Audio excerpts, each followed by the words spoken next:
Bismillahirrahmanirrahim. Hai, Assalamualaikum warahmatullahi wabarakatuh. Oke, bertemu kembali bersama saya Butami di PJJ Kimia yang ketujuh.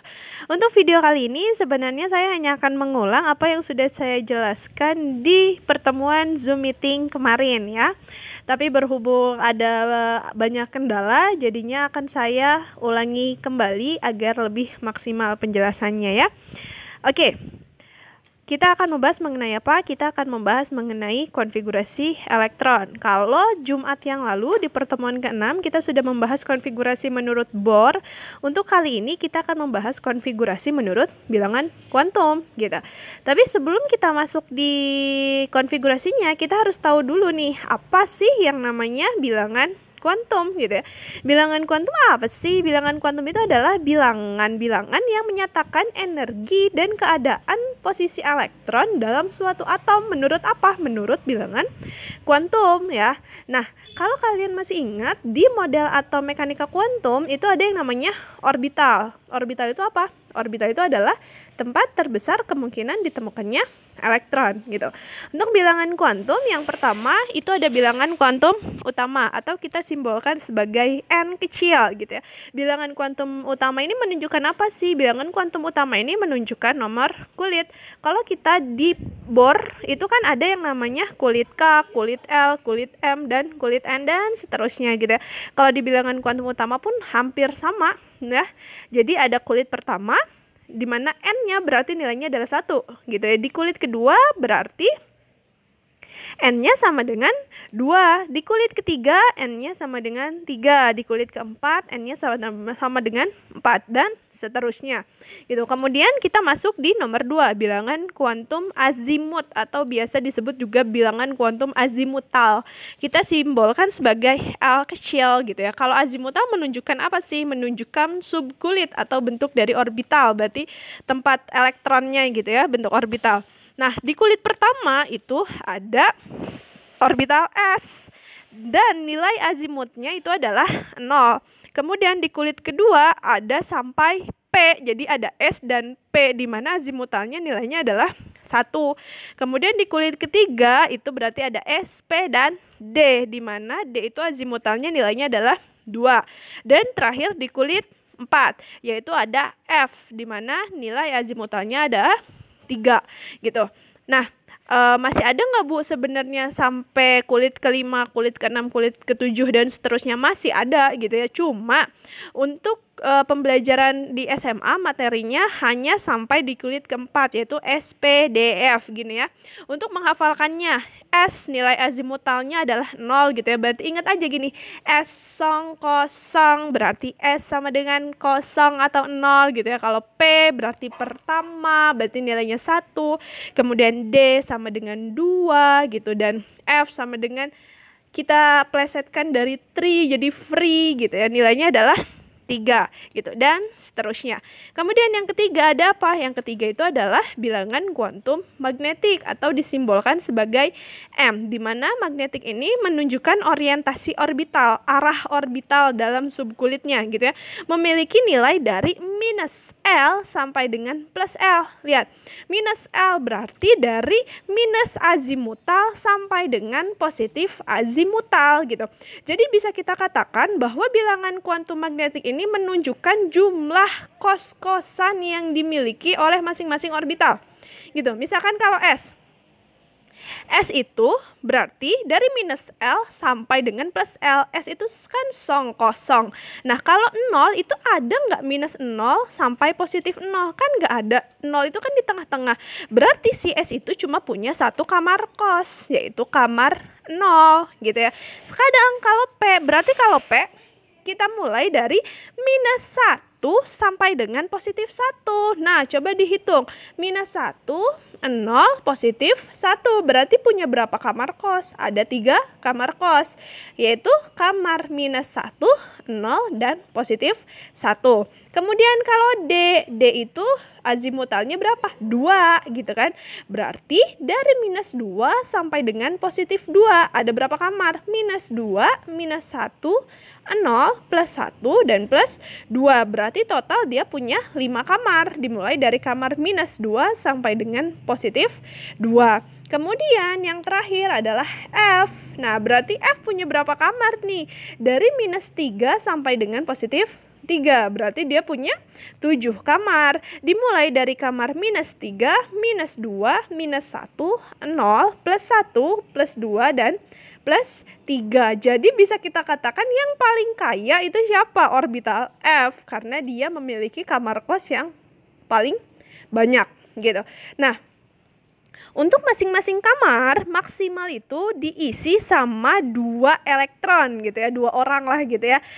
Berarti kalau kita bisa katakan si S, kamarnya si S itu dia cuma punya 1 kamar. Berarti maksimal bisa diisi berapa elektron? Berarti maksimal bisa diisi 2 elektron. Sedangkan si P berarti maksimal bisa diisi berapa elektron? Dia punya 3 kamar. 1 kamar maksimal isinya 2. Berarti punya 6 elektron. Nah, tapi gini ya. Ingat ya, 1 kamar itu maksimal isinya 2. Boleh nggak kurang dari 2? Boleh. Artinya si P di orbital P maksimal elektron pengisinya itu adalah 6. Boleh nggak kurang dari 6? Boleh. Tapi lebih dari 6 tidak diperbolehkan karena si P cuma punya 3 kamar kosan gitu ya. Kemudian lanjut kita ke si D. Si D itu punya 5 kamar kos. Berarti jumlah elektron yang bisa masuk berapa orang? 10 orang maksimalnya gitu ya. Lebih dari 10 orang tidak diperbolehkan. Oke, kemudian lanjut di F. F punya 7 kamar. Berarti berapa elektron yang masuk? Yang masuk itu adalah 14. Kurang dari 14 boleh? Boleh. Tapi kalau lebih dari 14 tidak diperbolehkan. Seperti itu ya.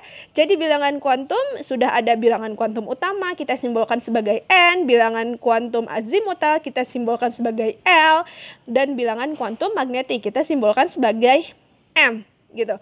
Nah, kita masuk yang keempat.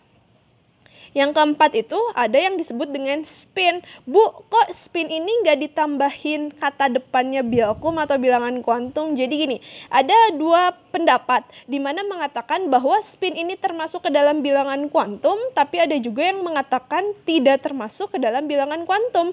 Karena apa? Karena dia hanya menunjukkan posisi arah elektron di dalam orbitalnya gitu ya. Jadi di sini saya ambil tengahnya aja ya.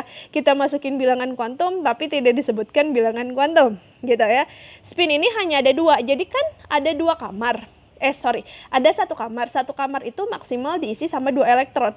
Nah, elektron yang masuk di kamar itu posisinya harus berbeda. Yang satu arahnya ke atas, yang satu arahnya harus ke bawah. Jadi nggak boleh dua-duanya arahnya ke atas atau dua-duanya arahnya ke bawah.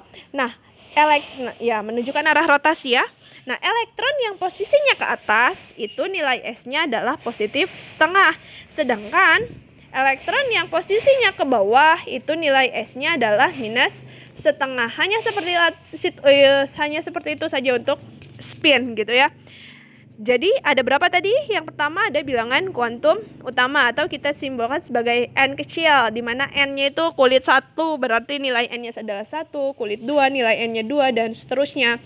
Kemudian ada bilangan kuantum azimut atau azimutal, kita simbolkan sebagai L kecil ya. Ada S, P, D, F gitu, di mana S itu adalah azimutalnya kosong, P itu pertama berarti 1, D itu 2 gitu ya, berarti F-nya adalah 3 dan seterusnya ya. Kemudian untuk magnetik, bilangan kuantum magnetik atau kita simbolkan sebagai M kecil, diambil dari -L sampai dengan +L gitu.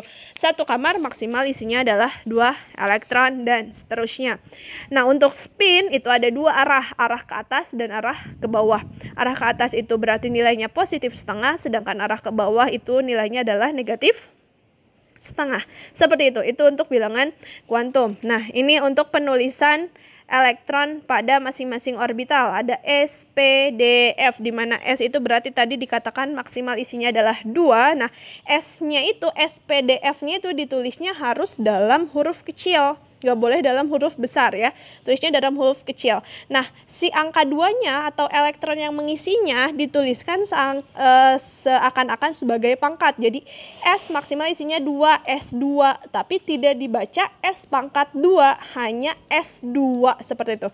Kemudian P maksimal isinya 6. Nah, berarti 6-nya ini ditulis sebagai superscript atau pangkat, tapi tidak disebutkan sebagai P pangkat 6, tidak, tapi hanya P6, kemudian D10, F14. Itu untuk bilangan kuantum. Nah, seperti yang sudah saya katakan di Zoom meeting sebelumnya, tolong tandai jari kalian dari telunjuk sampai dengan kelingking sebagai telunjuk sebagai S, kemudian jari tengah sebagai P, kemudian jari manis sebagai D, dan kelingking sebagai F, dan nanti harus dihafalkan gitu ya. Jadi anggap aja kalian jangan dulu nyanyi lah, mendingan nyanyiin ini yang lebih berfaedah, dan ini akan kita gunakan nanti di hari Jumat gitu ya. Diulang dua kali. S, S, P, S, P, S, D, P, S, D, P, S, F, D, P, S, F, D, P, S gitu ya. Kalau masih kurang jelas silahkan nanti diulang lagi video saya gitu ya. Oke, mungkin sekian untuk penguatan apa yang sudah saya jelaskan di Zoom meeting kemarin gitu ya. Untuk tugasnya ini ya, kalian sudah mencatatnya sebenarnya ya. Yang belum mencatatnya silahkan dicari lagi. Yang pertama, carilah yang dimaksud dengan asas Aufbau, yang kedua larangan Pauli, dan yang ketiga adalah kaidah Han. Oke? Nanti dikumpulkan di Google Form. Alamat Google Formnya sudah saya kirimkan di WhatsApp group, dan di batas pengumpulannya adalah hari Rabu tanggal 23 September 2020 jam 12 malam. Oke, terima kasih banyak ya semuanya. Semoga ilmu hari ini bermanfaat gitu ya. Jangan lupa kalian tetap jaga kesehatan dan selalu bahagia. Jangan kebanyakan rebahan. Ingat kalau kalian itu punya mimpi. Kalau kalian punya mimpi, jangan lupa bangun untuk mewujudkannya. Oke? Wassalamualaikum warahmatullahi wabarakatuh. See you.